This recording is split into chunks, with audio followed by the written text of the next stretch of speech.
Did you watch the Game Awards? Obviously, yeah. Pretty shit, I think.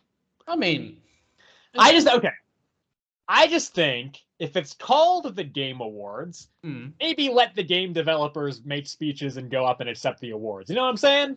Yeah. In a year where, I don't know, there were 9,000 layoffs and over 9,000 layoffs in the game dev industry, despite the fact that there were some just incredible successes from a game perspective. Like 2023 had some of the best video games ever, and yet still, like, so many people lost their jobs because CEOs of game companies make like hundreds of millions or like tens of millions of dollars, sometimes like hundreds of millions of dollars. And it's like, you don't want to just like give up $5 million CEO to just like cover the salaries of the workforce so they can keep their jobs when they're making all this stuff for you. Like, I don't know. So I think like they should have been able to go up and have more than like 30 seconds. Like some categories didn't even get to go up at all. So yeah, I mean, like some of the announcements are okay. I seem to be the only person that's not that hyped about the Blade game. Oh really?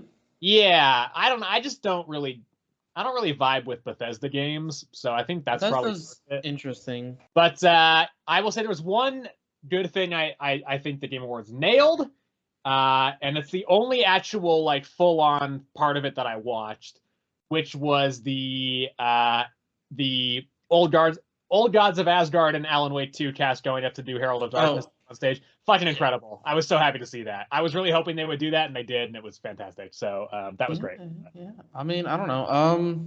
I mean, they do, the Game Awards is like the same every year. It's it's only like the most important ones go like actually like go up and like get a speech and stuff, and like a lot of them like best racing game and stuff like that. That's always like just sidelines like, oh yeah, this one won. Sure, but I think, like, for example, they didn't have Best Indie Game go up there and accept the award. And I think that's pretty fucked, because, like, indie games do not have the momentum and the awareness that all these AAA games do. So, like, for them, right, that's, like, a really big moment, presumably. I'm not a game dev, so I don't know. But it's, like, that's, like, you want to have that moment as an indie dev to be recognized up there. And also, like, then that also gets a lot more eyes on your game if you can go up there and kind of say some stuff about your game and kind of, and so I think, like, stuff like that is, like, come on. Like, I get that some of this, like, not to shit on esports, but, like, I don't know if, like, the best esports stuff, if they necessarily need to go up there. But I think they, like, really fucked the balance. It was, like, 10% or something, or less than 10% of the Game Awards were spent on actual awards. Like, cut some of the ads, cut the weird Hollywood celebrity stories that were just I didn't watch any of them, but like from what I understand, essentially Matthew McConaughey was kind of the only good one.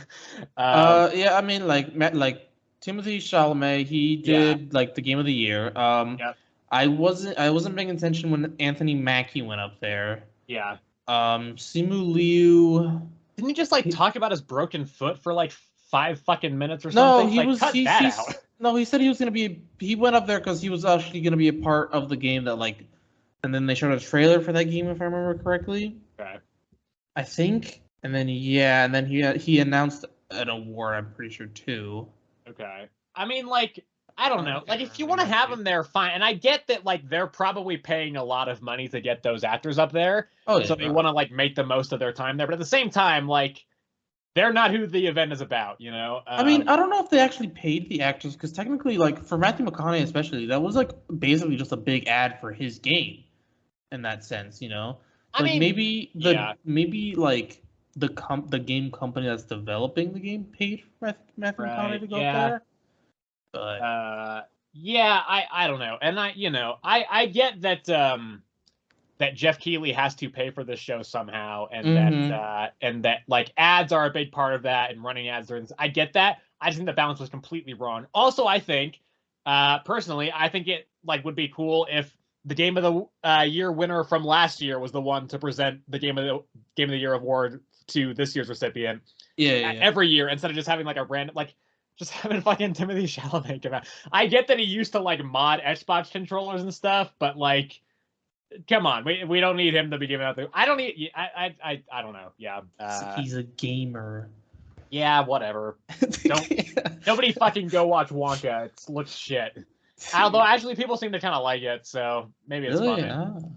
I've been hearing pretty positive things about it in kind of advanced reviews. It could be kind of a sleeper hit.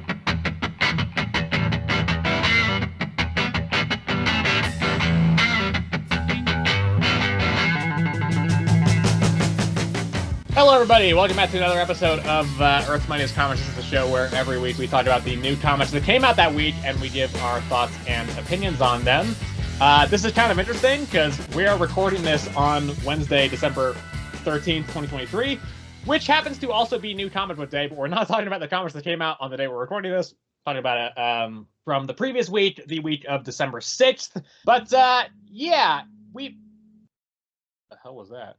What was that? I just heard a weird, it sounded like a fucking spooky ghost noise. Yeah, I heard that too.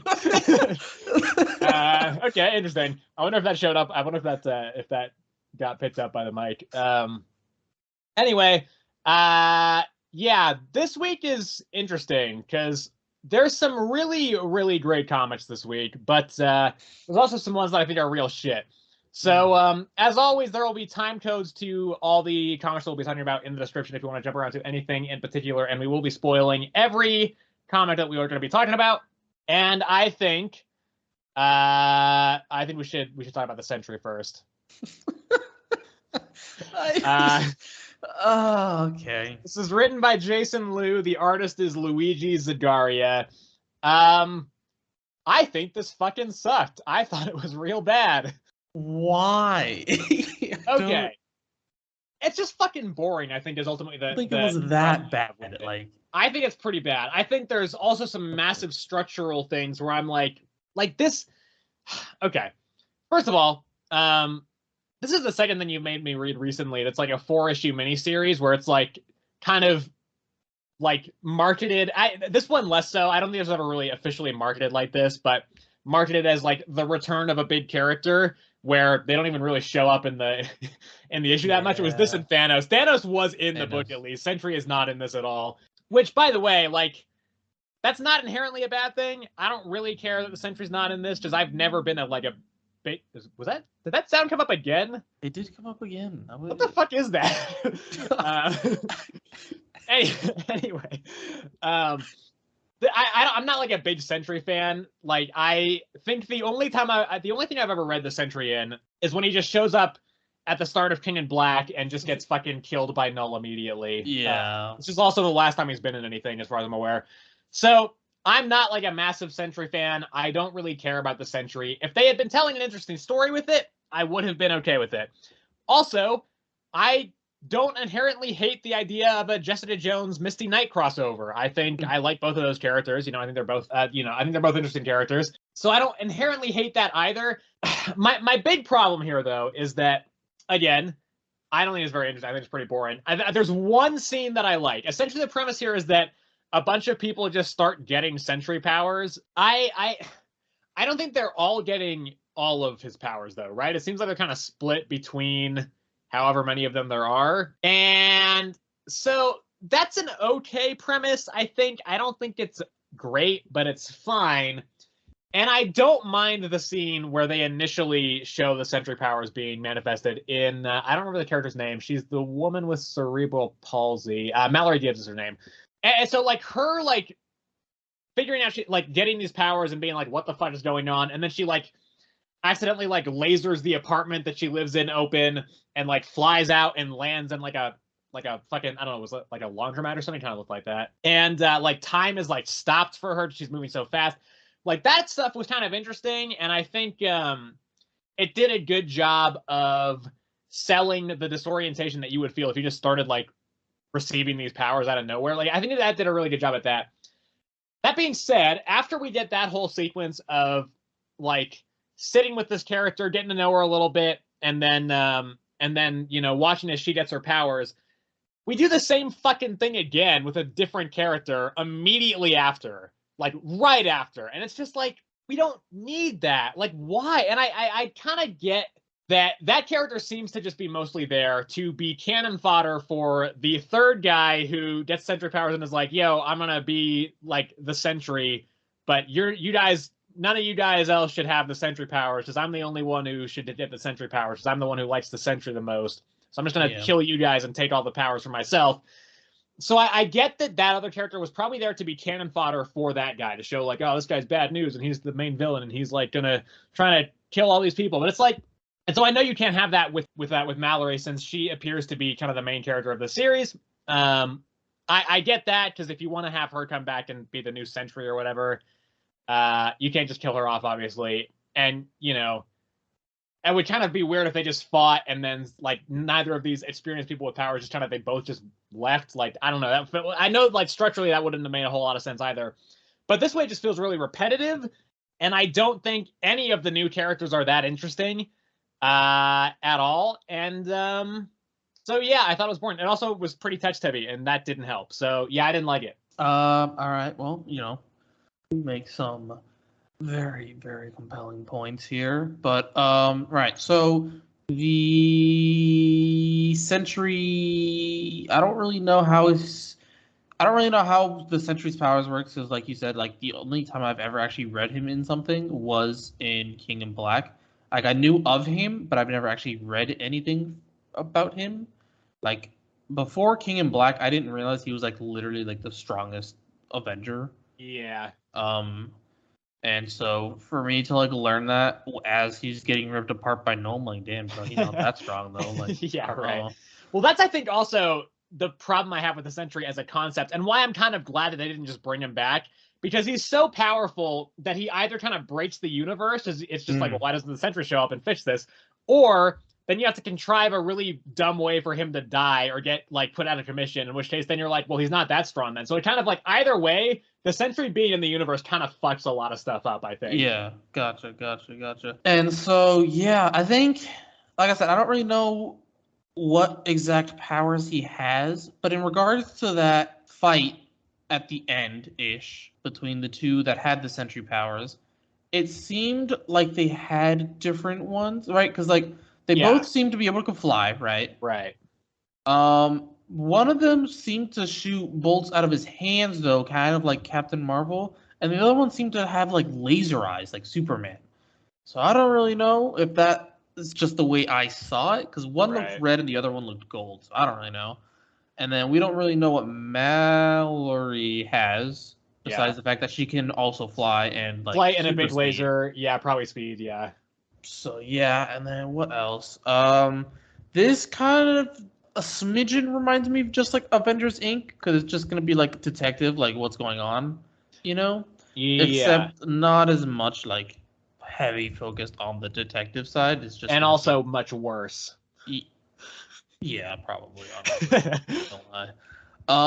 Yeah, super text heavy though, and I don't know if I really, really enjoy the idea of just being like, oh, just random people are getting Sentry's powers. Why? You know, like, I don't know enough about his character just to justify me being like, I don't know. I do think the idea is kind of, like, a bit dumb in that sense. Because, right, 1, 2, 3, 4, 5 people on the cover have Sentry powers. Only 3 people in the comic actually ever got them. One of which was an Inhuman/Mutant, kind of made it unclear. Yeah. Mutant, okay. Yeah. Because at one point I swear he said, I'm Inhuman, but... He did. I think that was him trying to be like, yo, I'm not actually a mutant, because, like, all the mutants are being, like, fucking hunted because of Fall of X, so I think that was him just being like, I'm not a mutant, I'm an Inhuman, don't kill me. Gotcha, okay. Yeah, he dies? Yeah, he does die. Yeah, or he gets his arm ripped off at the very least. Well, it seemed like he, like, was, like, cooked. I think he did die. Yeah, I kind of checked out by the end of this, though, so I don't really know. Yeah, fair enough. Yeah, I don't know. I gave it a 5. I give it a 3. This might be the worst thing you've made me read. Oh my god, bro! I think it's a very strong contender. I'll have to go back and look, but I think this might be. Yeah, I should really keep a list of what I've made you read at this point.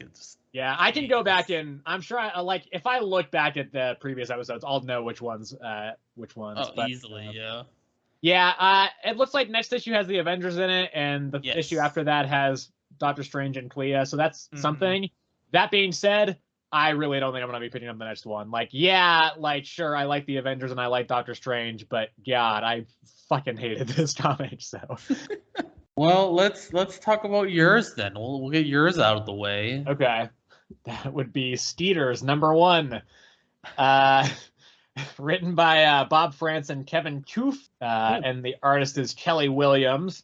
I don't know. I didn't love this. I thought it was okay. Really? Yeah, it's pretty simple. It's essentially just there's a government site in like a small town in the south, and they're doing experiments on some stuff, and then there's some giant mosquitoes, and they get out and they start just kind of wreaking havoc on everything, and that's really kind of the extent of it. I don't think any of the characters really stand out that much. The giant mosquito stuff it's interesting enough. I think I had kind of a hard time kind of telling where they were in the panel sometimes, until they get like really big, and then obviously I'm like, okay, well that's pretty, yeah. But I think it was all right. It's pretty gory. There's some pretty gruesome kills in here. But yeah, what do you think? I don't know. I don't have a ton to say on this one. I enjoyed this one actually. I thought this was just gonna be like a meme pick, kind of thing, like just based. I mean, it was a meme pick. It definitely was, but I didn't think it'd be like good in that sense. That's what I mean. Yeah, I thought it was pretty good actually. At first I didn't really like the art, but then like as I kept reading, it kind of like grew on me a bit, so I came to like just appreciate it. And character wise, only two really stood out for me, which was the police officer woman. I don't know if she was the sheriff or what. Yep. She was sheriff. Okay, yeah. Her, and then the security dude that was in the lab. Actually, he was kind of interesting. Yeah, he's just like, I will fucking shoot you if you open that door, dude. Like, yeah. Yeah, exactly. Like those two were like the ones that mostly stood out to me. Mosquitoes, I think they're designed really, really creepily, which is, I think that's is like my favorite part of this, because like they to explain them, they're small, and then the more they like feed, the bigger they get. Yeah. And so the lab had a problem, and I guess a bunch of mosquitoes not escaped the lab, but like they were in like a room and they were feeding on, I think, 2 lab people that were in there. Yeah. And so they had to like basically purge that. And because of that, they were taking the dead bodies somewhere. And I guess one of the mosquitoes was inside of the bodies. It like burrowed. It was definitely more than one. I think a few of them had like burrowed in there. Yeah. So they escaped. And so now they're wreaking havoc on, I want to say this place was called Wakaka. It could be. I have no idea. I don't remember. I read this one this was the first one I read. I read it super early. Actually, at this point, it would have been like a week ago at this point. So yeah, I quite enjoyed this one. I thought it was pretty fun read. It was super simple read, honestly, in my opinion. Yeah. So I gave it an 8. I didn't love it. I didn't think it was bad, but it kind of didn't really do anything for me. I gave it a 6. Not one I'm planning kind of on keeping going with. Okay, let's see. How about we talk about Blue Beetle? This is Blue Beetle #4, written by Josh Trujillo, artist is Adrian Gutierrez.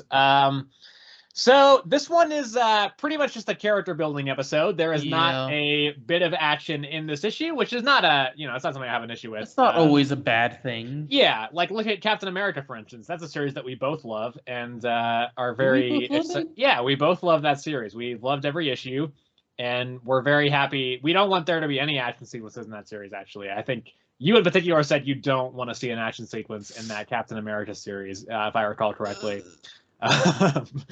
Anyway, so but yeah, I do think because it's mostly centered on Jaime, and I believe her name is Uli. Uli. Yep. And then there's some other kind of side characters. I know Starfire plays a pretty sizable role with someone else. I believe his name is Paco. Yeah, Paco. And then like Victoria Court has some stuff there. We get 1 page of Blood Scarab stuff, which is not a lot, but I actually think despite him only being on the 1 page, I was like, oh, cool. Like, we got a decent amount of information on him, which is essentially that he is an unwilling host. Like, the person underneath the suit is an unwilling host who's kind of like, because the Blood Scarab is like, kill Jaime. Particularly, I think he wants to kill Kaji, right? Or does he want to kill just both of them? I don't know. Okay. Don't know. But he's like, you gotta kill Blue Beetle, or else I will kill you. Essentially, is what he says. So yeah, but then I think so. Some of the character stuff works for me here really well, and some of it didn't really land with me. I didn't particularly connect with the Jaime and Uli scenes. I thought they were fine, but not like they didn't kind of really like blow me away or anything. What I did love was the scene between Jaime and Starfire, where they're up in the they're up flying in the sky, and Jaime is just like, I think I'm gonna have to kill this guy. Like I cannot let him like continue to do this. And like Starfire's support, like of being like, listen, I don't think you should do this, but I am with you. Like I will help you if this is what you think you need to do. But like you should kind of think about this. And also like the art in that sequence is fantastic. It's good throughout the whole book, but like Starfire has some like insane flowing, like very vibrant red hair. It's just kind of like everywhere. It's really interesting, and the colors all really pop. And there's a page where it's focused on Jaime and Starfire, and the panel framing is the same, but it pulls out, it zooms out with each panel, and you see like the moon in the background. It looks fantastic. So that whole sequence I thought was great. That was definitely the highlight of the issue. But yeah, other than that, I think it was, and so I think that's like that really like made the issue for me. But I don't think it was bad. I still thought it was all right. Yeah. No, yeah, I 100% agree with you on that Starfire bit. That was like my favorite part of this, like, because like, Jaime's never had to really deal with this, and it's like, how do you deal with this, like, superhero wise? Like, nobody ever really knows. They always say like, right? They always say like, and obviously I'm sure this is the exact same way this way. They always say like, I have to kill them. They're going after my family. Like, what do I do? In the end, they always find a workaround, but they're always no like, way is Jaime killing this guy. yeah, like they always find a workaround, but like in that moment, they're always super struggling with their own mind. Like, what should I do? And so I really love that scene. The scene with Uli, yeah, I don't know, it was just talking about. Yeah. It was about her people, wasn't it? Yeah, and how she like is both fascinated by, but also kind of hates Earth. Yeah. And then there was the stuff with the other two Beetles, I want to say. That's what they were.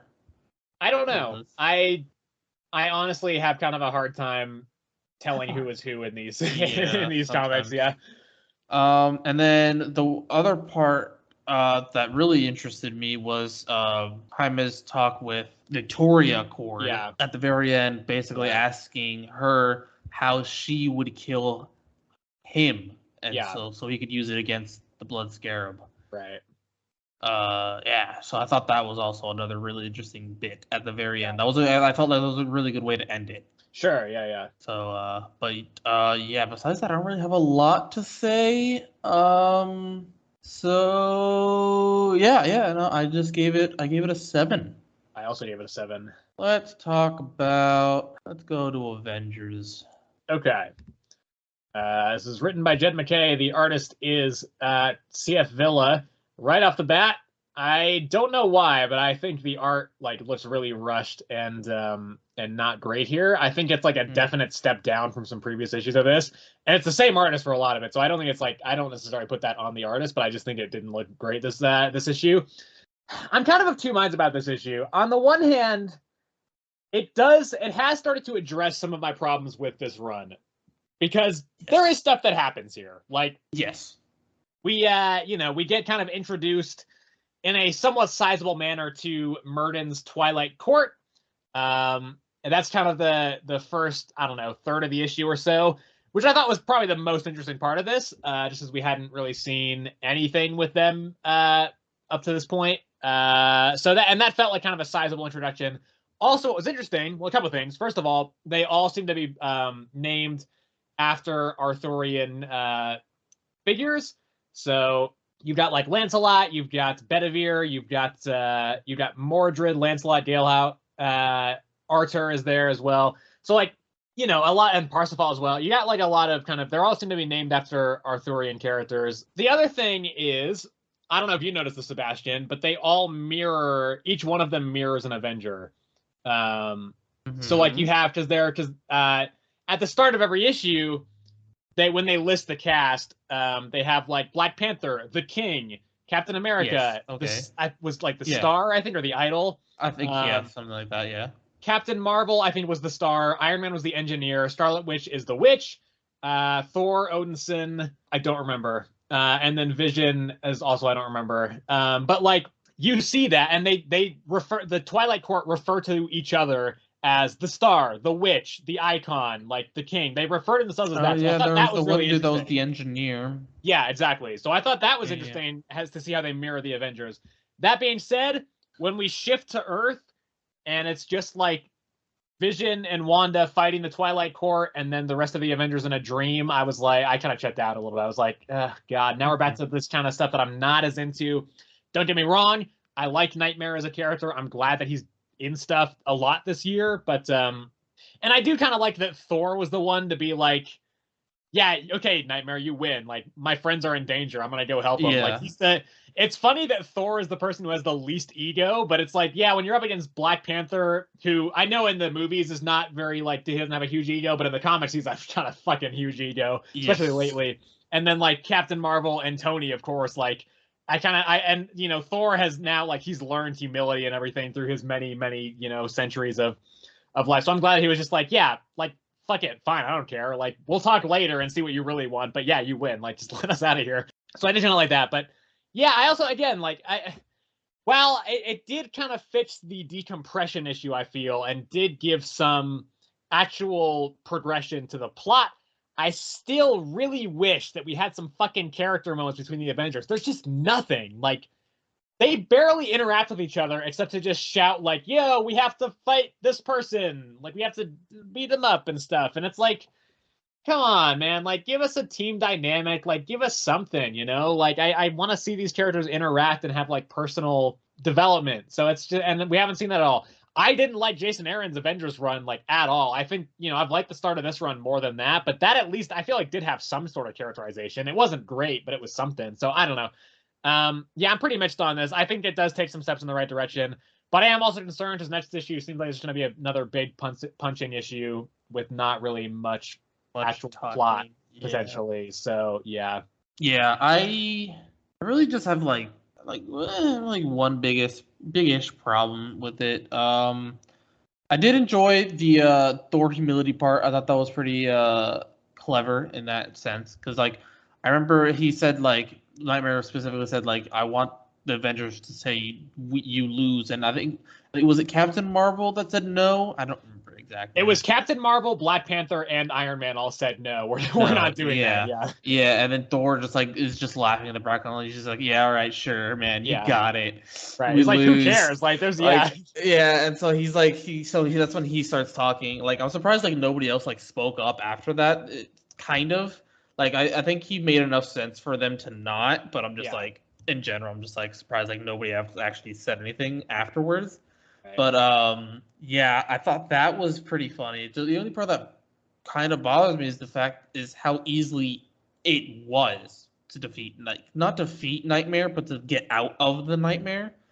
In that sense, I can kind of look past that. First of all, I think like he doesn't seem to have any real motivation for going after the Avengers specifically. No, I think it's more just like because Scarlet Witch beat him earlier in the year, Nightmare fucking Doctor Strange beat him earlier in the year. Like the X-Men have just been kicking his ass for like the past 2 years straight. So I think he's just like really frustrated. Just like, somebody please let me win. So I think that's kind of more. And also, but the other thing is also like clearly, like from what Thor was saying, it seems pretty clear that there is another angle to Nightmare, like what's going on with him. So I think he will be back, and there'll be some more development there. So I don't mind it too much.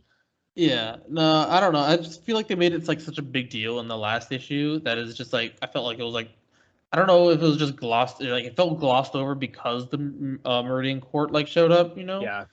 So, but there's that, and then it was really just that for me. The art, I still didn't mind. I noticed some bits and pieces, but like it wasn't enough for it to like really bother me. Yeah. Mostly specifically, I don't know why, but I like noticed it on Scarlet Witch a lot. That I just like noticed her. I was like, There was a panel where I was like, Thor's face looks real fucking weird right now. That was kind of the big one that took me out. I didn't notice too many like things that like bothered me. Yeah, it's just mostly the story still, man. The story is. I'm glad you're finally going back to like and we're finally at least mentioning Kang again. Right. Yeah, yeah. Goodness gracious, that was like forever ago. It feels Yeah, he's like. been out of commission since issue 2, so Jesus, man. So yeah, but yeah. So I'm glad we're finally kind of leaning on that a bit more, but I still feel like it's not enough. It's like what you said. I would like to see a bit more character development between the team in yeah. general. I don't know if they're not doing it because like at this point we've known these characters for like so long. We've seen them interact with so many other things, but Right. I do wonder if it's that like Jed McKay doesn't feel like he has anything new to add between these characters, because like a lot yeah, of these guys have pretty fucking established relationships at this point, so I don't know how much new exactly. work he can necessarily do with that, but Exactly. So yeah, I mean, yeah, I gave it a 6. okay. I also gave it a 6. Next issue appears to be the actual fight between the two teams, and then it looks like issue number 10 is when Murden himself is going to show up, and Kang is going to kind of come even more sharply into focus. So we'll see what happens. Yeah, I don't want to keep going with it. Like, it's the core Avengers book. If I'm not reading this, it would just feel kind of weird, but yeah, not amazing. All right, then I will go over to Blood Commandment. I don't have a whole lot to say on this one. It's written and drawn and everything essentially by Simon Kutransky. I don't know if I liked this as much as the first one. I think the art rules still. It's still very very good. Particularly the use of color is really cool in the black and white kind of ever so slightly kind of infiltrated by these kind of browns and reds. I think is really effective. And just the line work is really great as well. I do think this one kind of, the first one set up the premise really well, and this one I think kind of was like, okay, let's take a beat, kind of explore vampirism across the board. A lot of it is down to just people kind of investigating what's going on, because they're finding like dead animals and other stuff, like really like brutally killed animals. Yes. And so they're kind of like trying to figure out like what's going on, and there's a missing person, and it's like they're trying to just figure out what's going on there. And so as a result, there's not a whole lot of furthering of the Ezra versus this other vampire plot. Clearly that's coming into focus next issue, because the other vampire shows up at their house and is like, yo, it's time to fucking throw hands. And there is some stuff in the back half where that kind of comes into play a little bit. I do like, there's a really great shot where Ezra just like he tricks the vampire into going into the house and like thinking that they're hiding in a certain place, and then Ezra just like drives his car straight into his house and like just rams the vampire. I think that was quite cool. But yeah, again, I don't have a lot to say on this. I do think it kind of slows things down a little bit in a way that was still fine, but I wasn't quite as interested in it as I was last issue. I still, like you said, the art is still really good on this one. The one that especially got me was when we first like fully see the vampire. Yeah, and that he is has great. the store clerk, and it's just completely red with like that black and white and brown. It just looks great. Yeah. I think the vampire is drawn like very well, like very uniquely in a sense. What else? Yeah, it definitely did slow down because it focused a bit more on like the I want to say like just like the non-supernatural side of it. Non-super, yeah, exactly. The non-supernatural side of it, and with just bits and pieces going back into the forest of the with the vampire and stuff, and we get a bit more backstory as to why exactly the vampire is hunting them too. So I think we said that we thought it was because of the child in the first one. I have no fucking idea. I don't remember at all. Yeah. But it's all about the dad actually. Because I guess he was in like a gang, like a vampire gang or something. A vampire gang. Yeah, and then he left, and they were like, "No, now we're gonna turn you into a vampire." Yeah, I still enjoy this one. I still think it's I did good. Too. Yeah. I think it's pretty good. I gave it an 8. Yeah, it's an 8. It a 7. Let's go Birds of Prey. Okay, this is written by Kelly Thompson. The artist is Leonardo Romero. I do think this is a step down from last week, or last issue rather. I don't dislike it. I just think that I really fucking noticed the coloring just being all over the place this issue. Yeah, I just really, it makes it like fuzzy and weird, and it just kind of feels hard to distinguish. Like, I don't think I have a problem with the penciling, But I can't really tell because the coloring is so fucking whack in this book that I just have a really hard time telling what's going on. So like, there's some, there's a really kind of big action sequence between like Barda and Wonder Woman, which I think is probably pretty cool, but I can't really tell because I don't really know what's going on. So there's kind of it's kind of split between the Birds of Prey kind of fighting a bunch of Amazons and Wonder Woman herself, and then they get captured by the Amazons, and then except for Cass escapes because Cass is she's the best of the Bat family, probably like the most skilled, I should say. So and then I kind of completely forgot why they were even on the island. I know it was to save Dinah's sister, but I forgot why they were doing that. Because the one lady had like a vision that Sin was gonna die with Themyscira or something about this. Right. Was it Megara? Yeah, Megara, I think is Megara. Yeah. So we do see that character right at the end, and I guess Megara wants like a wand and also Dinah's sister. For some reason, and then they're just like, let's kick their ass now. Wonder Woman gets fucking bodied by this thing as well. Yeah, so I don't know. This is another one I don't think I have a ton to say on. I don't think it's bad still. I still like this series quite a lot. I think, the story is good. I really think the coloring kind of fucks this book right now, which is strange because I think Jordi Belair, like, she's like a very prolific colorist. She's done a lot of work on stuff that I really like. So I don't really know why. It's just like it just feels really strange and just it's not working. I don't think so. Whatever, I guess. But I don't think this was quite as strong as the last one.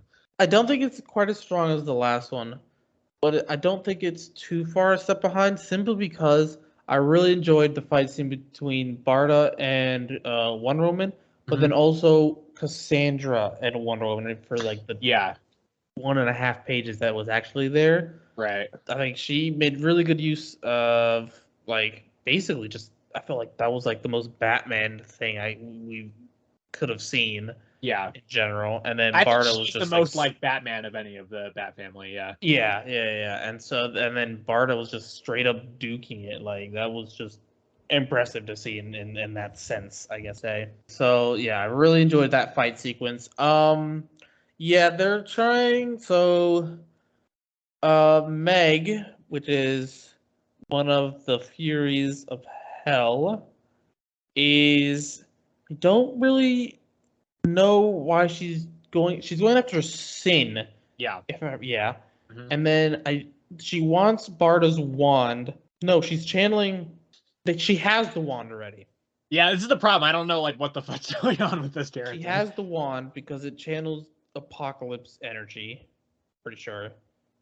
And then she's going after Sin, but I don't remember why. I don't remember. I'm pretty sure they've made that clear at this point. Don't remember. Yeah, I also don't remember. I struggled with what to give this one because I really was unsure. I give it a 7. I do think it's still pretty good. This is not my least favorite issue of the series. That's still number 2. I think was structurally really weird, but I don't think this is as good as the last one. I think also the coloring is worse in this one. Like it really like, was distracting to me. So I didn't get a couple stars. Not even just for that. I do think like structurally it was, I think the plot itself was not quite as interesting, but I do still like it. Oh man, I'm still struggling because like on the one hand I really like the fight scene, but on the other hand there's just like a bunch. I'm gonna go with a 7. I'm gonna do it. Well, how about then we talk about some Batman. This Batman number 140 with writing by Chip Zdarsky, art by Jorge Jimenez. So to be honest, I don't remember a ton of this one. I think it was mostly just like Bruce fighting all the Zur-Nas in his mind, the multiverse of Zur-Nas. Which, by the way, there was one really fun sequence I thought where he's fighting the Zur-Na from Batman 1989, the Michael Keaton Batman version of Zur, and Zur is like, we've got so many of us, like you can't win, and he's like, and Bruce is like, yeah, but I can turn my neck because that bat suit is fucking ridiculous. I know a lot of people love it, but it's pretty. I don't think that suit has held up super well. So I thought that was fun. That one was funny too. Does he break the Joker's back? He nightfalls him, right? He does. Unclear as to what exactly happens to Joker, because that was like kind of the last thing we saw from him. Joker's gonna be fine. He's in a couple issues coming up soon of this run, so I think he's probably all right. But yeah, so because the last thing we saw was like he like did that to the Joker's back, and then we thought Bruce woke up, but he's actually what is he? Well, he did wake up. No, Yeah, he did wake up. He Yeah. did wake up. That's right. Yeah, it's not a dream. It's not a dream. And it's the what was that called? The night Failsafe. Failsafe. Yeah, Failsafe is back. Yeah, Failsafe has been possessed by the Zers now. They have transferred into Failsafe's body, which that's a cool idea, I think. It's interesting because I think I wonder if Chip Zdarsky kind of wrote himself into a corner with Failsafe, because Bruce didn't even really beat Failsafe the first time. He just kind of escaped. No. And I do wonder, like, if Chip Zdarsky was just like, I don't know if I can like feasibly find a way for Batman to just beat Failsafe on his own. So I do wonder now if by putting the Zur-En-Oz into Failsafe, that then kind of makes Failsafe somewhat more fallible. It's not just like this, unthinking, just kind of cold calculated machine. It's like a bunch, like a shit ton of Zurs in there. So I think that's kind of a clever way to write out of that situation. That being said, I'm a little bit concerned that round 2 with Failsafe is just not. I hope it just doesn't go the same way it did, because it's like I was kind of hoping that there'd be something kind of new in the background here, because it's like, we've seen him fight Failsafe, we've seen him fight the Zurs. I don't know if I want him to just like smush it together and be like, let's fight Failsafe with Zur inside it. I'm like, well, it could be fine, but I could also see it just kind of feeling very samey, because we've just seen like two of the past 4 arcs have been Batman fighting one of these two, and actually Zur's been present since the start. So I'm a little bit worried that I was just trying to feel kind of samey there. That being said, though, I think this issue on its own works quite well. I think the art is, no surprise, very great. Jorge Jimenez is fantastic at that. I do think some of the mind fight with the Zurs was not amazing. Like, it was fine. It just kind of went on for a while, I felt. Yeah, definitely. Yeah, maybe longer than it needed to. There's also the backdrop story where it looks like Vandal Savage is going to be the police commissioner now. Yeah, I think so, right? Because he was talking to that. He like went into like all the rich people, and he was like, and all the rich people were like, hey, we like you because you're not Bruce Wayne, and Bruce Wayne like never wanted to hang out with us, and Vandal Savage is like, yeah, I'm gonna rule this city, and then one of the guys is like, yeah, police commissioner is an appointed position, and I think he was kind of implying like, we'll put you in that role. So I guess he might be coming back kind of quicker than we thought he would. Which I know we're both very happy about, because we loved Gotham more. But yeah, I think it was, I liked it. I did like the issue. I just think that maybe they could have trimmed some of the Batman fighting Zur stuff. Yeah. I still really like this one. Joker, bringing about like the true Batman, and just wanting him, and just seeing that they didn't really duke it out per se. It was mostly just Joker running, and then Batman catching up, and then like Joker getting the like snot beat out of him, and then like pulling some trick to continue running away. And so we didn't see too much of them. It was mostly just Batman and the Zurs. Mm-hmm. We did see, what was her name? Lucille? I don't remember. Oh yeah. Did you ever read The Knight, by the way? The Knight? Yeah, it was written by Chip Zdarsky. It's essentially it was right before he started the run on the core Batman, where he did a 10-issue limited series called The Knight. It's really good. Where he essentially, it's just kind of another take on Batman's origin, where it shows him kind of like going and kind of training with each of these kind of masters of their own trade. And so she's one of them. Gotcha. Yeah, that's I think where she was introduced. Yeah, Lucy. Gotcha. Yeah. We saw her. She's fine, it seems. What else? Did anything else happen, really? I don't really think so. I don't really think so. No, it's just no. This one was another one I kind of struggled to give, because I just didn't know what to think. But I was selling on a 7. I'm gonna go an 8. I think it was good, but yeah. I think it was good. We're going Shazam. Well, as with the rest of the series thus far, story is by Mark Waid and Dan Mora, and then Dan Mora also did the art, and then Mark Waid did kind of the writing. So I think I said last time we talked about Shazam that was the final issue of the arc. Turns out it kind of wasn't. It partially was. Like that wrapped up the whole guard you acts on the moon thing, but this one kind of then wrapped up the Billy having less control over the captain because of all the gods exerting their influence. This issue is fucking weird, man. It's really it's a lot. It's pretty ridiculous. I didn't mind it. Like I think it's fun. No, I think it was fun too. Yeah. I love like when the rest of the Shazamily comes in, and just for no fucking reason, Mr. Dinosaur is there. It's just dude, like what? Honest to God, best character. Yeah, no, he's great. Zeus just has turned into a fucking duck at one point. Dude, like he looks so much like Howard the Duck. He did look a lot like Howard. I think he even said like "wog," which is kind of Howard's catchphrase.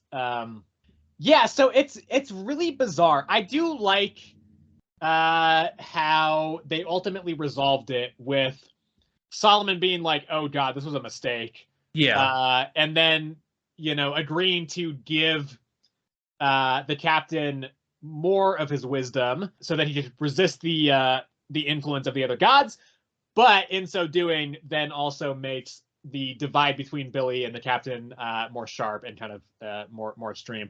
I think that's an interesting way to do it. I do think the resolution of the cliffhanger from last issue was kind of cheap. And felt like a bit of a cop-out where just like at the end of the last issue, Freddy's like, if Billy won't take the powers, I will. And then at the start of this one, he's like, Billy, I'm stalling. Just like pretend to punch me. I was like, yeah, really? That seems it seems like kind of a dumb resolution there.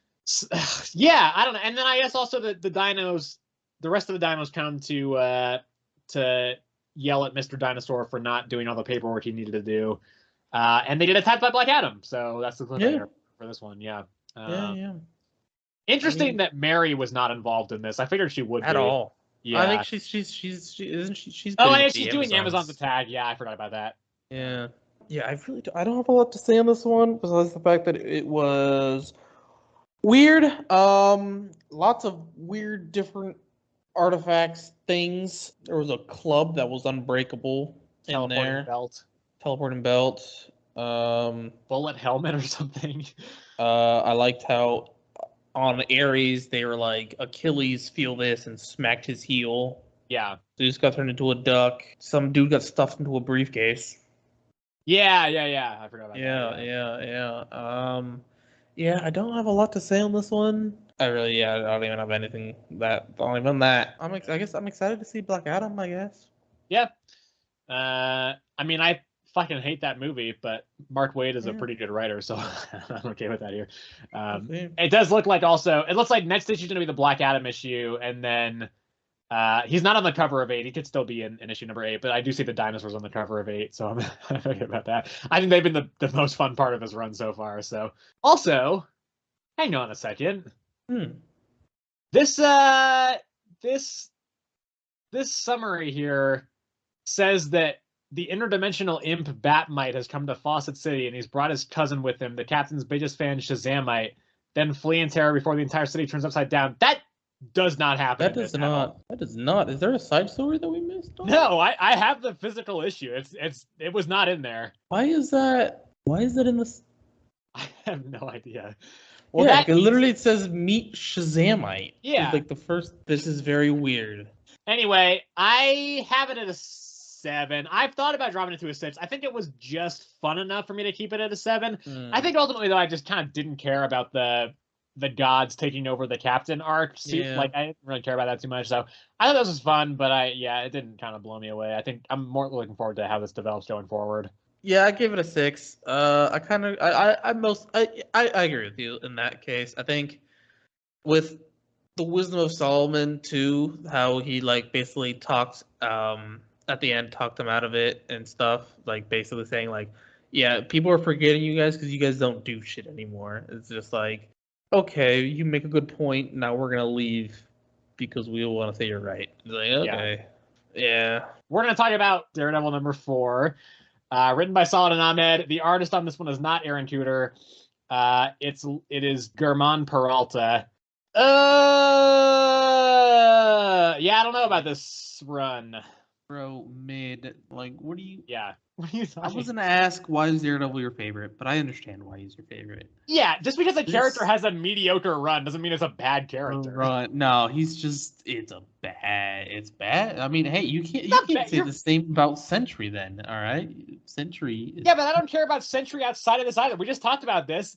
We only read him in King and Black. And he does fuck all. He just gets killed in that event. Nah, dude, Daredevil mid, bro. I agree with you. I think we gave this the same rating. Yeah. Multiple problems with this one. Okay. One, they finally brought back a freaking devil, and it was the easiest thing in the world. Yeah, they just exercise him immediately. Yeah. Hated that. Sucked. Bullseye was fine, honestly. I agree. That being, I actually think the best moment in this issue was involving Bullseye. Because there's a point where Matt is just fucking beating the shit out of him, and he knocks out his tooth, and Bullseye, without missing a beat, catches it and like throws it at the fire alarm to just completely fuck. I think that was a pretty cool little action beat there. Yes, agreed. And then my other problem is, at this point, I think Matt has to choose between being a freaking priest or being Daredevil, because it's annoying. I don't know. Like he himself literally said, I shouldn't be doing this during the day, as he beat up people during the day as Daredevil. It's just like, bro, I don't. Here's the thing with that. I saw that more as Matt's anger just completely getting the best of him, and him being like, I just need to fucking deal with this. Like, I cannot wait around. Like, I know I should be waiting till night, but I need to just get this fucking under control. And I also think, like, this has always been the dichotomy of a lot of characters, but particularly with Daredevil, right? Yeah. The double life has always been a huge part of his.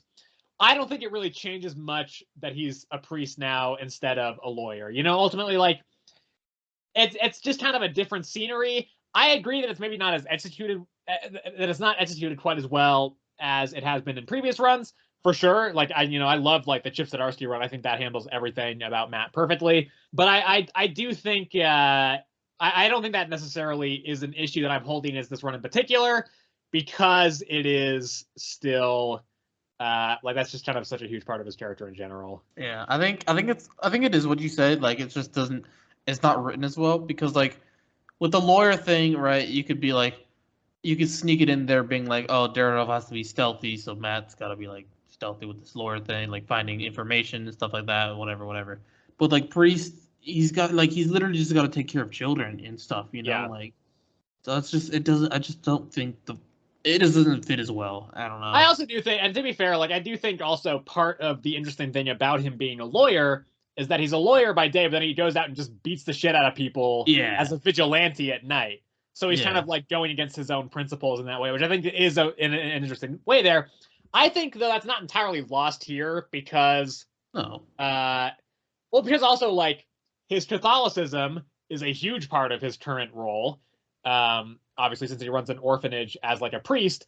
And so you still have that dichotomy there where he's, incredibly Catholic and religious, and he's literally a priest now, but he still goes out and dresses up as the devil and beats people up. So it's a similar thing. I just don't think it's executed quite as well. Yeah. To be fair, though, I think that demon's also coming back, because apparently I think it's supposed to possess She-Hulk in the next issue. So, yeah. So that's maybe not, like, I'm sure that'll kind of come back into play. Also, can I just say, like, first of all, the art looks pretty good in this. I think, I would love it if Aaron Tudor would, like, be able to stay consistently on the book, but I think the art looks good. That being said, I don't think I brought this up before. I really don't like these John Romita Jr. covers. I just think they look really basic and bland and oftentimes bad. So, yeah, that's another thing about this run. I also think the new gang that Daredevil's dealing with is just kind of boring as well. I don't give a shit about the Heat or whatever. The Heat, yeah. I think they're kind of in play in Gang War right now. I think supposedly that's the faction that Elektra is fighting in the Daredevil Gang War series. Hopefully that's not required reading for this, because I'm still a ways off from reading Gang War. Very much a ways off. Yeah, you're farther than I am. Yeah. Anyway, though, I give it a 6. Yeah, mid, as Sebastian said. Gave it also a 6. All right, let's talk about Beast World Waller Rising. Okay. I don't know what the fuck happened in this issue. I honestly, I gave it a 5. I don't know what I was thinking. I fucking hated this one. Honest to God. I hated the art. It was so bad. I started out liking the art, and then the farther it went on, Holy- I was like, what is even happening? Like, I can't tell it what's was going so on. fucking hard to tell what the hell was happening. So goddamn hard. Yeah. Also, I'm just gonna put this here. Chet Brown is the writer, artist Karen Grant. My biggest problem with this issue is that they just put Dr. Hate in here. Yeah. And I think in so doing, because the new team beats him in this issue and they just ship him Yeah. back to Waller, it's like, okay, so if they can just beat him this easily, why should I care about him as a feasible threat for the Beast World event if he's just immediately been fucking taken down by these characters whom most of whom I've just not heard of. Like, I don't know who Deadeye is. I've never heard of Deadeye. I don't know who this version of Batwing is. I don't know who. Is this not the normal Batwing? No, that's Luke. That's Luke Fox, I believe. Yeah. Oh, Jesus Christ! You're right. Wait. Yeah. Who the frick is this guy? I don't know who David Zavimbe is. I don't know who Dr. Mist is. I know who Valzad is, obviously. Never heard of Dr. Mist. I know Vixen, but I don't think this is the version of Vixen that I do know. And there's like Red Tornado, but it's a Lois Lane version of Red Tornado. And Sojourner Mullane. Yeah. I don't know who that is either. So I don't know. And I don't care about the new team. Like, I think it's an interesting lineup, I guess, from a standpoint of like, these are characters. I like it when they just put a whole bunch of Z-listers into a team with like a couple of them that are kind of more recognizable and just be like, hey, it's a new team and this is cool. You know, I like when characters who are very obscure get more development. I think that's cool. That being said, I think that this is just really incomprehensible and hard to follow. We haven't even mentioned the plot. I just like Black Manta sells a bomb to Dr. Hate, and then he wants to use it to blow up this other realm, and then the team stops him. Yeah, the kingdom, right. And that's all I really remember, and I don't know if that's partially because I read it kind of a while ago, or if because I just don't know what the fuck happened in it. So no, I'm gonna tell you right now. I read this today, and I couldn't tell you what the fuck was going on.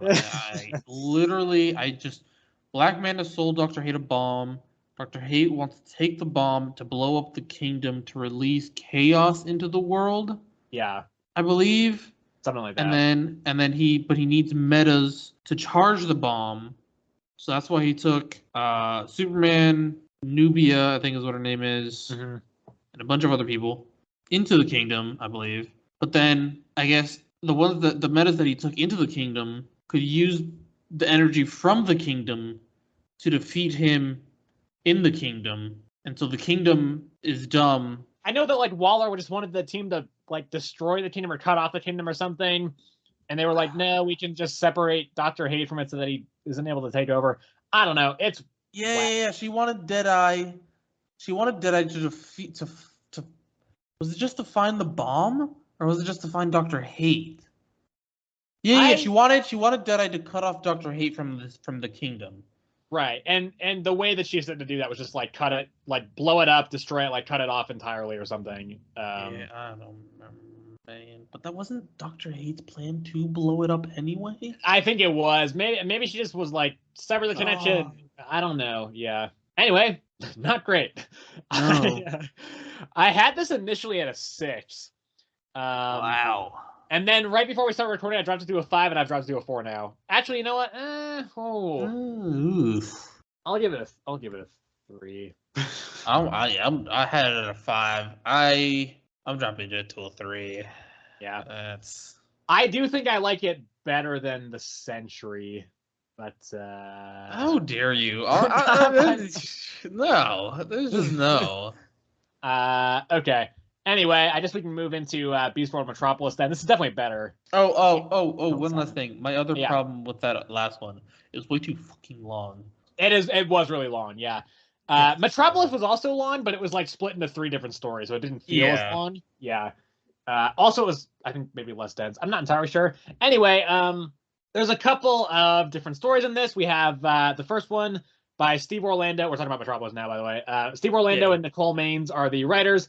Fico Ossio is the artist. Second one, we have Dan Jurgens and Anthony Marquez as the creative team. And then the third one, we've got Joshua Williamson and Zipporah Smith as writers and Edwin Gallman as the artist. I think all of these are fine. Yeah. I don't think any of them are great. I think the third one is the most interesting because of what it sets up for the Superman series. With like Brainiac coming to the plane being like, you can't be infected by a spore, Superman, because I need you. But the first one was Dreamer, I believe was her name. Yeah. Yes. And one of the Superboys, I think it's Connor. John. Is it John? Yep. Oh shit. Okay. In that case, then it's just John is, I think, just Superman. Yeah, okay, it is John. Yeah. Yep. So they are like trying to prevent some big explosion thing, and so they like evacuate a town, and then Livewire gets possessed by one of the spores. Yeah, okay, you know what I do? Here's what I hate about this, and this goes for the previous issue as well. Both of these tie-ins take place after Beast World number 2. Yes. Which had not come out yet when these issues were released. Out yet. It came out today when we're recording this. These 2 issues came out a week ago. So, like, that's bizarre. That's really weird, like, structurally from an event standpoint. I don't know why the fuck they would do that. Why would they? I don't...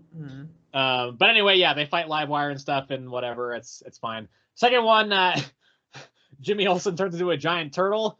That's very on brand for Jimmy Olsen. He's constantly getting himself into weird fucking situations like this. And I like that Bibbo Bobowski, who's like the #1 Superman fan, is in this issue.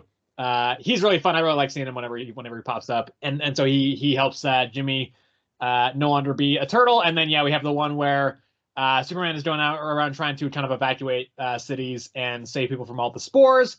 And Lois is at the Fortress of Solitude.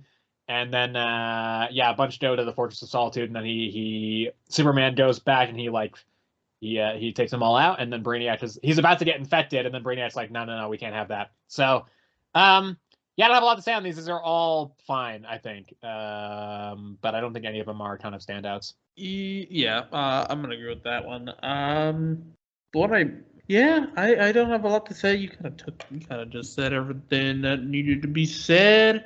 These were okay. Yeah, I had this at a 7 initially, and I think that's because I read it right after reading the previous one. So I was like, yeah, this is better, and it is better to be fair. But I'm gonna put it at a 6 instead. I gave it a 6. The Sacrificer. We'll do that one now. Okay. This is The Sacrificer number 5. It is by Rick Remender and Max Fiamara. So if you have been listening to this podcast for a little while, then you would know that we did not really like this that much to start with. And we were like the only 2 people who didn't like the start of this book. Everybody fucking loved it except for us. But I also kept saying, like, hey, there's some really interesting ideas here. I think this could turn into something really fantastic. And so as the series went on, I kind of got more and more into it until we got to this point, and this is just fucking incredible. Like, I don't know if it's my pick of the week. It's between this and the next one. Yeah. It's really tough because they're both so fucking good. Like, Image, these are the only 2 books I read from Image this week. And so, like, maybe the rest of Image's output this week wasn't that great. But, like, in my mind, Image just fucking dominated the entire comic scene this week. Because, I don't even know where to start. I think the big thing this series this issue made me realize, nobody has plot armor in this. No. By the way, gracious. Yeah. So I'm just going to say this straight up, because I know we have some listeners who don't read comics. I would say this is a rare instance where a comic is so good and also is, like, not tied to the tropes of, like, superhero comics at all. If you do not read comics, I would still urge you to read this before you listen to this issue, before you listen to the rest of this episode, because I just think it's so interesting and the ideas here are so fascinating, and it's just really well executed at this point in particular, that I just think, like, this is something that people should just read. It's really great. So, but yeah, it's just, I mentioned that now because we're about to spoil that there's a major fucking death in this issue. The princess just fucking dies. Like, dude, like, oh my gosh, when I saw that, I was like, I thought she was gonna be like a main character for this entire series, and no, they just killed her off. Yeah, I was and like like, fucking brutally too. Yeah, I was so shocked. I was like, I was like, oh my gosh, like yeah, holy fuck, what the hell? I know. Oh, Yeah, so it's just we start out with I think this might be like the first actual action sequence of the series where she goes in and like starts killing a bunch of the foreman's people. mhm. And then yeah, she just this is the thing, like it's so fascinating because she like has been one of the better characters in this in terms of like she's clearly like far from the like most evil in this world. Yeah. Um, she's like absolutely one of the least like assholey of the characters, but she's also like so cocky she just brings her pet in, which then makes her give herself up, and then they kill the pet anyway. And then also like she's still kind of an asshole. There's a point where she's just like, boo-hoo, Foreman, you're poor, and that makes you a fucking horrible person. I'm like, Jesus, ease up a little bit. Like, let's not shame poor people here. But yeah, so yeah, just fucking fascinating. It's a lot of it is centered on that. We do see, I think, because we know the kind of upper class elite all drink the youth potion, which is harvested from Yes. the joy of all the sacrifices. But then the foreman appears to be drinking a different concoction, which is, I believe, the fear of the Yes. sacrifices. Yeah, That is what he said. Yes. it's unclear as to what that really does in comparison to the other one, to this guy. But yeah, really just yeah, fascinating stuff. We do see the little bird pigeon dude try to escape as well.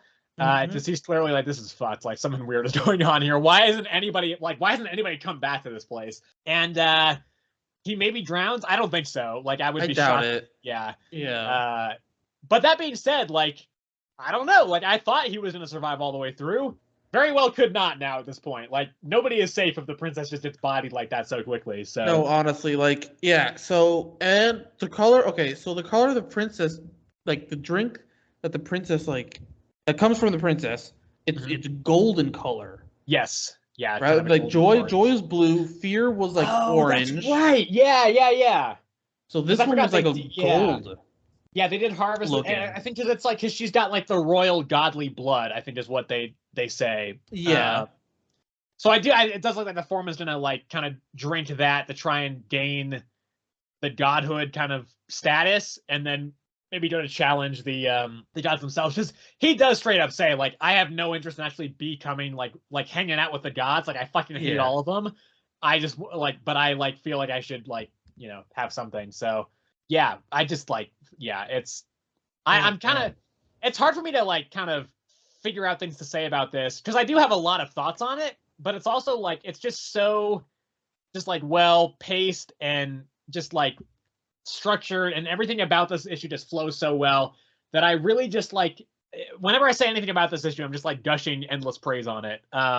So yeah, I mean this is by far the best issue of the By far. series, and I think this issue puts this series into genuine contention for like very high on the top 10 list of best comic series of the year. So This is really good. yeah, Really I'm tempted to bump I'm struggling. I really Yeah. don't know because this one and the next one are I think I'm gonna bump. So I had this at a 9 initially. I think I'm gonna bump it to a 10, and I will say this is definitively my pick of the week. Talking about it, I'm just like, yeah, like fantastic. Like because I think in the moment I was reading it, when the foreman was kind of expositing to the princess about like like that stuff didn't like it was still like it wasn't bad or anything. I just was not quite as engaged in that. But I think like the rest of this issue is so just like rock solid, incredible all the way through that I think I'm gonna bump it to a 10. I think oh my gosh I don't know this is hard because the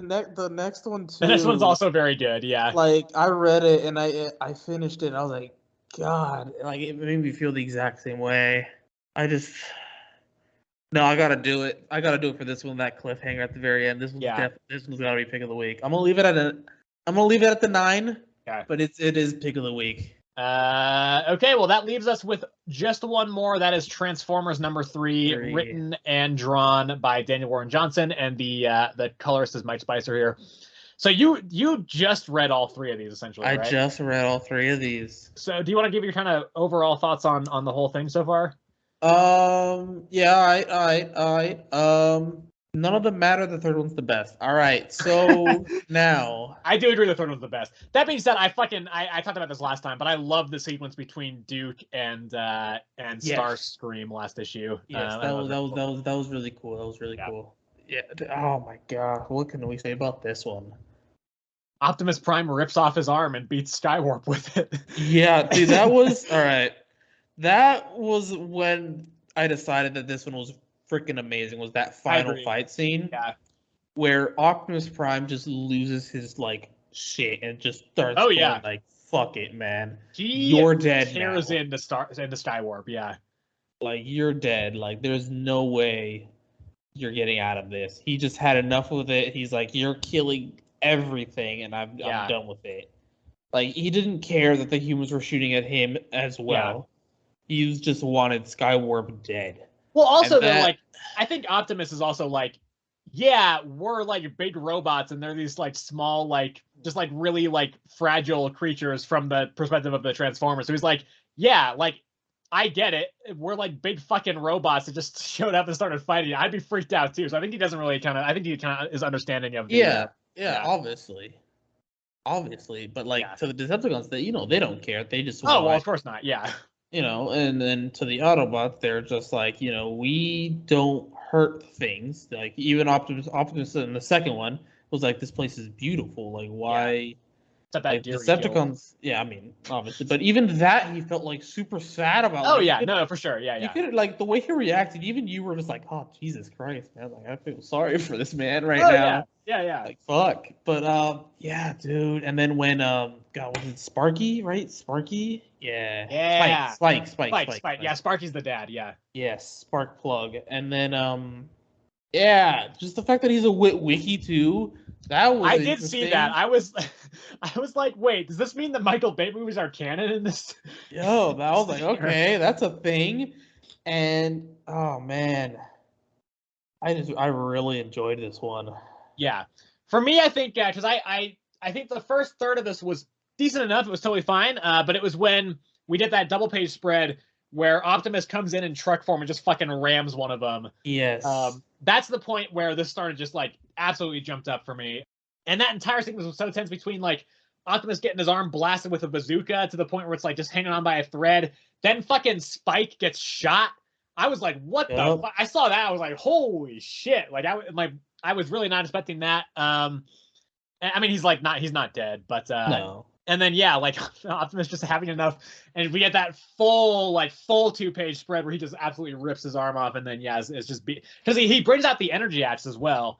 Yes, he does in one part. Yeah, but then that's the arm that gets like shot off, so he can't use it anymore. So he's like, fuck, I'm just gonna use my arm as the weapon itself then. So yeah, no, really great for sure. I had a great time with this book. I do. I don't think it's. I think ultimately, like, not to say that the book is worse for this, but I do think like this series is like clearly it doesn't have like the depth, and it's not reaching for that the Sacrificers has.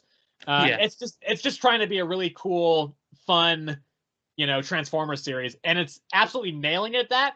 But because I just had like Sacrificers obviously has much more nuance because it's trying to tell a different story, and I think as a result I got more out of Sacrificers than I did out of this, and that's why I think I'm ultimately going with that over this. But I think this is great, and I gave it a 9. Yeah, I also gave it a 9. This one was amazing. I hope it can continue to be great. It doesn't have to hold part of this one by any means, but I just hope I feel like in comics we've gotten this a lot at this point where it's like we get one really fucking great issue and then it just tanks so hard.